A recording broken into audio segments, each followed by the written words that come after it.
അങ്ങനെ വീണ്ടും ഒരു തിരുവോണ ദിവസം കൂടി വന്നിരിക്കുകയാണ്. രാവിലെ അമ്പലത്തിൽ പോകണമെന്നൊക്കെ ഉണ്ട്, പക്ഷെ വൻ മഴ. അങ്ങനെ രാവിലെ കുളിച്ച് എണീറ്റ് ഒരു കാപ്പിയൊക്കെ ഇട്ട് കുടിച്ചപ്പോഴത്തേക്കും അച്ഛൻ ഓണക്കോടിയൊക്കെ ഇട്ട് ഒരുങ്ങി നിൽക്കുന്ന അമ്പലത്തിൽ പോകാൻ. പക്ഷെ നമുക്ക് സാരി കൊടുത്ത് പോകാൻ പറ്റത്തില്ലല്ലോ, പിന്നെ വീട്ടിലെ പണി വേറെ, സദ്യ ഒരുക്കണ്ടേ, അതുകൊണ്ട് പോയില്ല. പിന്നെ രാവിലെ നമ്മൾ ആദ്യം ചെയ്യുന്നത് അത്തപ്പൂ ഇടണം. അങ്ങനെ അത്തപ്പൂവിൻ്റെ പണിയിലാണ് എൻ്റെ അനിയത്തി. അത് കഴിഞ്ഞ് ഞാൻ അടുക്കളയിലോട്ട് ചെന്നപ്പോൾ ഇതെടുത്ത് കാണിക്കാൻ വിചാരിച്ചു. ഞാൻ സ്വന്തമായിട്ട് ഉണ്ടാക്കിയ 2 ഐറ്റംസ്.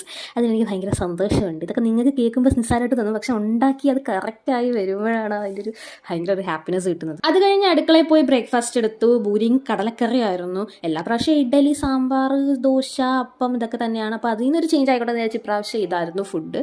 അങ്ങനെ ഉച്ചയായപ്പോഴത്തേക്ക് സദ്യയൊക്കെ റെഡിയായി. നമ്മുടെ കൊല്ലം സദ്യ അത് അടിപൊളിയാണ് കേട്ടോ. കാരണം നമ്മുടെ സദ്യയിൽ ആദ്യം തന്നെ പരിപ്പും പപ്പടം കൂട്ടിക്കുഴച്ച് കഴിക്കുന്ന ഒരു ഫീല് സാമ്പാർ ആദ്യം ഒഴിച്ച് കഴിച്ചാൽ കിട്ടത്തില്ലെന്ന്. പിന്നെ തൊടുകറികളായിട്ട് നാരങ്ങ അച്ചാർ, കിച്ചടി, തൈര്, വെണ്ടയ്ക്ക കറി, പിന്നെ പച്ചടി, ക്യാബേജ് തോരൻ, മാങ്ങ അച്ചാർ, കിഴങ്ങ് കറി, അത് നമ്മുടെ കൊല്ലത്തുണ്ട് കേട്ടോ. പിന്നെ ഇഞ്ചി, അവിയൽ, പഴം, എൻ്റെ ചിപ്സും ശർക്കര വരട്ടിയും, പിന്നെ ചോറ്, പരിപ്പ്, പിന്നെ സാമ്പാർ വേറെ ഉണ്ട്, പുളിശ്ശേരി ഉണ്ട്.